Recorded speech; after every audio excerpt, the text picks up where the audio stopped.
There's a specific kind of frustration that only high earners understand. It's not the frustration of not making money. It's the frustration of watching yourself consistently hover around the same number, no matter what you change, no matter what you try. Like there's a force field around a certain income level with your name on it. Well, there is. It's called a money ceiling. And it's one of the most precise and reliable expressions of performance drag. Today, I'm going to explain exactly what a money ceiling is, how it gets installed, how to identify the specific blueprint pattern behind yours, and what it takes to actually clear it. The money ceiling is a nervous system set point, a subconsciously established maximum for what it feels safe to earn, hold, charge, or receive. It is not a belief you chose. It's a rule that was written for you, usually in childhood, by observing and absorbing messages about money, worth, safety, and identity from the people and environment around you. Let me be specific about what this looks like in practice. Some clients have an earning ceiling. They can make up to a certain point, and then something disrupts. A bad quarter, a key client departure, an unexpected expense. The year always ends around the same number. Some have a charging ceiling. They can hold a certain price point in negotiation and then fold. Not because the market won't pay more, because their nervous system won't let them ask. Some have a receiving ceiling. They create results for clients but consistently undersell their own output. They're comfortable generating value for others but allergic to claiming it for themselves. And some have a holding ceiling. They can earn it, but they can't keep it. Lifestyle, inflation, impulsive reinvestment, overgiving. The money flows through, but it doesn't accumulate. Because accumulated wealth at a nervous system level feels dangerous. Different expressions, same root. Emotional blueprint running its safety protocols around financial identity. Money ceilings get installed through messages you received explicitly or implicitly before you had the real framework to evaluate them. Things like, we don't talk about money. Rich people can't be trusted. More than enough is greedy. Money changes people. We're not that kind of family. Don't get too big for your britches. Or they get installed through experiences. Watching a parent's financial stress and wiring more responsibility equals more suffering. Experiencing a period of abundance followed by loss, and wiring, the higher you go, the further you fall. Being criticized or resented for your achievements, and wiring, success costs relationships. None of these were your decisions. They were adaptations. Your nervous system running its most important job. Figure out the rules of this environment and stay safe inside them. The problem is that you're now operating a $30, $40, $50 million life and business with a money blueprint that was built for a very different world.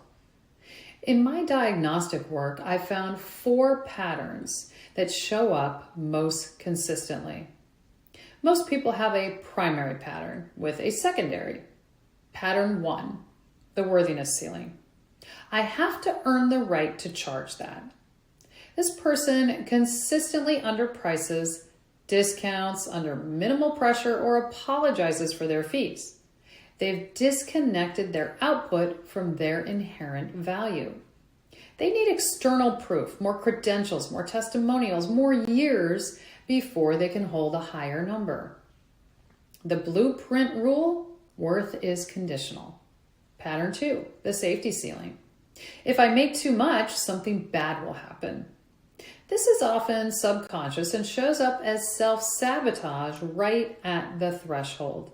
The big quarter gets followed by a crisis. The large deal falls through inexplicably. The money comes in and immediately goes out. The blueprint rule, abundance is followed by threat. Pattern 3, the belonging ceiling. If I earn too much more than the people around me, I'll lose them. This one runs particularly deep in people who grew up in communities where financial success was viewed with suspicion.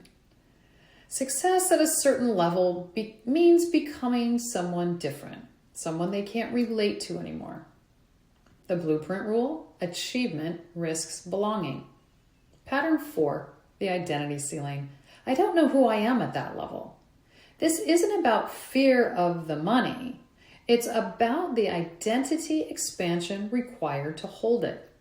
The higher revenue means more visibility, more responsibility, more exposure to criticism. And the current identity doesn't have that kind of room yet. The blueprint rule, growth is an identity threat. Before I tell you what does work to fix this, I want to name what doesn't. Affirmations won't move a money ceiling. You can say, I am open to receiving abundance every morning for a year. Your cortex hears it, the blueprint doesn't. Tactical pricing changes won't hold. You can raise your rates on paper. If your nervous system is still running a worthiness ceiling, you'll find ways to give it back. Discounts, scope creep, undercharging for extras, requoting at the last minute. Budgeting and financial planning won't address a holding ceiling. If money burns a hole in your nervous system, it'll spend it or lose it, regardless of your spreadsheet. The ceiling is a nervous system structure. It requires nervous system work.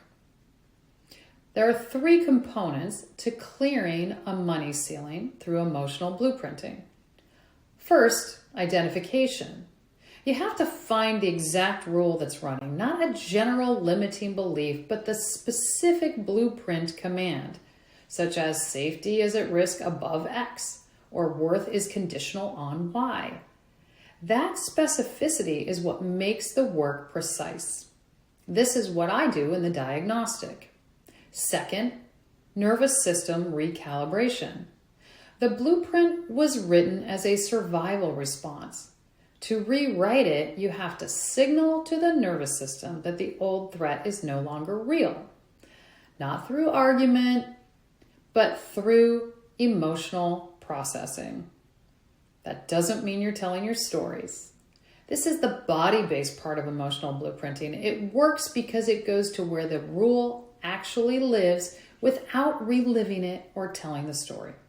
Third, identity expansion.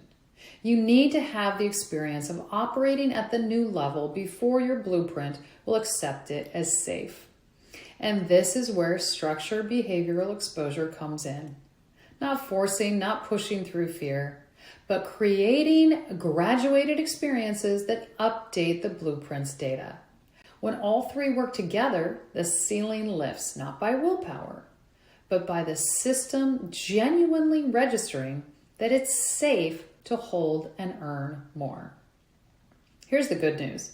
Your money ceiling is not your destiny. It's a protection pattern that has outlived its purpose. And once you identify the exact rules behind it, once you do the work at the level where it actually lives, the ceiling becomes a conversation rather than a wall. I've watched clients move through revenue thresholds they've been circling for years, and they move through them within a matter of months. Not because they worked harder, because they finally worked on the right thing. Take the founder scorecard to see if a money ceiling is one of your primary drag patterns. It's free. It'll take you about 1 minute. And if you want to identify your specific ceiling pattern and get a clear map of what it would take to clear it, book a diagnostic call. That's where we get precise.